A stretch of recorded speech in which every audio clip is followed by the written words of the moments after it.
ನಮಸ್ಕಾರ. ಇಂದಿನ ವಾರ್ತೆಗಳಿಗೆ ಸ್ವಾಗತ. 27 ಡಿಸೆಂಬರ್ 2025. ಇಂದಿನ ಜಾಗತಿಕ ಪ್ರಮುಖ ಘಟನೆಗಳು, ರಾಜಕೀಯ ಮತ್ತು ಜಾಗತಿಕ ಸುದ್ದಿಗಳು. ಮಧ್ಯಪ್ರಾಚ್ಯದಲ್ಲಿ ರಾಜತಾಂತ್ರಿಕ ಒತ್ತಡಗಳು ಹೆಚ್ಚುತ್ತಿವೆ. ಶಾಂತಿ ಮಾತುಕತೆಗಳು ಮುಂದುವರಿದರೂ ಗಡಿಭಾಗದಲ್ಲಿ ಸಂಘರ್ಷಗಳು ತೀವ್ರವಾಗಿವೆ. ಯುರೋಪಿನಲ್ಲಿ ಚುನಾವಣೆಗಳ ಸದ್ದು, ಹೊಸ ನಾಯಕತ್ವದ ನಿರೀಕ್ಷೆಯಲ್ಲಿ ಜನತೆ. ಹವಾಮಾನ ರಾಜಕೀಯ. ಕೆಲವು ರಾಷ್ಟ್ರಗಳು ಹವಾಮಾನ ಕ್ರಮಗಳನ್ನು ಹಿಂಪಡೆಯುತ್ತಿದ್ದರೆ ಇತರರು ನವೀನ ಶಕ್ತಿ ಪರಿಹಾರಗಳನ್ನು ಅಳವಡಿಸಿಕೊಳ್ಳುತ್ತಿದ್ದಾರೆ. ಪ್ರಜಾಸತ್ತಾತ್ಮಕ ಹಕ್ಕುಗಳ ಹಿನ್ನಡೆ. ಸ್ವತಂತ್ರ ಅಭಿಪ್ರಾಯ ವ್ಯಕ್ತಪಡಿಸಲು ಅವಕಾಶ ಹೊಂದಿರುವ ಜನಸಂಖ್ಯೆ ಕಡಿಮೆಯಾಗುತ್ತಿದೆ. ಆರ್ಥಿಕತೆ ಮತ್ತು ವಾಣಿಜ್ಯ. ವಾಣಿಜ್ಯ ಯುದ್ಧಗಳು ಮತ್ತು ತೆರಿಗೆ ವಿವಾದಗಳು ಜಾಗತಿಕ ಆರ್ಥಿಕತೆಯನ್ನು ಅಸ್ಥಿರಗೊಳಿಸುತ್ತಿವೆ. ವಿದ್ಯುತ್ ವಾಹನಗಳ ಮಾರಾಟ ಯುರೋಪಿನ ಕೆಲವು ರಾಷ್ಟ್ರಗಳಲ್ಲಿ ಪೆಟ್ರೋಲ್ ಕಾರುಗಳನ್ನು ಮೀರಿದೆ. ಅಂತಾರಾಷ್ಟ್ರೀಯ ವ್ಯಾಪಾರ ತಂತ್ರಗಳು ಹೊಸ ಶಕ್ತಿ ಸಮೀಕರಣಗಳನ್ನು ರೂಪಿಸುತ್ತಿವೆ. ಕೃತಕ ಬುದ್ಧಿಮತ್ತೆ ಆಧಾರಿತ ವಾಣಿಜ್ಯ ಮಾದರಿಗಳು.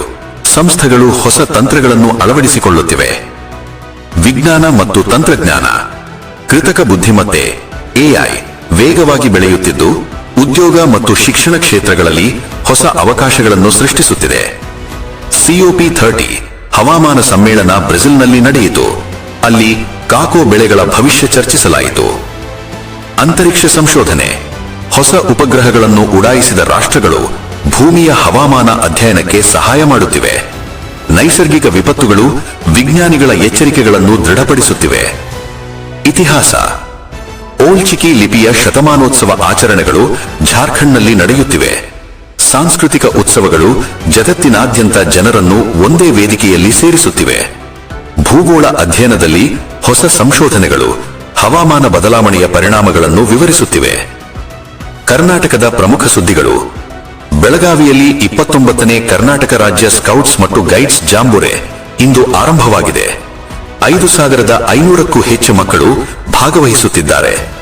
ರಾಷ್ಟ್ರಪತಿ ದ್ರೌಪದಿ ಮುರ್ಮು ಇಂದು ಕಾರವಾರ ಬಂದರಿನಲ್ಲಿ ಸಬ್ಮೆರಿನ್ ಸಮುದ್ರಯಾನ ಕೈಗೊಳ್ಳುತ್ತಿದ್ದಾರೆ. ಬೆಂಗಳೂರು ನಗರದಲ್ಲಿ ತಂತ್ರಜ್ಞಾನ ಮೇಳ, ಎಐ ಮತ್ತು ಸ್ಟಾರ್ಟ್ಅಪ್ಗಳ ಪ್ರದರ್ಶನ. ಸಾಂಸ್ಕೃತಿಕ ಕಾರ್ಯಕ್ರಮಗಳು ರಾಜ್ಯದ ವಿವಿಧ ಭಾಗಗಳಲ್ಲಿ ನಡೆಯುತ್ತಿವೆ. ಮಕ್ಕಳ ಪ್ರತಿಭೆ ಪ್ರದರ್ಶನಕ್ಕೆ ವೇದಿಕೆ ಸಿದ್ಧವಾಗಿದೆ. ಇವು ಇಂದಿನ ಪ್ರಮುಖ ಜಾಗತಿಕ ಸುದ್ದಿಗಳು. ಅಲ್ ಅಮೀನ್ ಟಿವಿಯನ್ನು ವೀಕ್ಷಿಸಿದ್ದಕ್ಕಾಗಿ ಧನ್ಯವಾದಗಳು.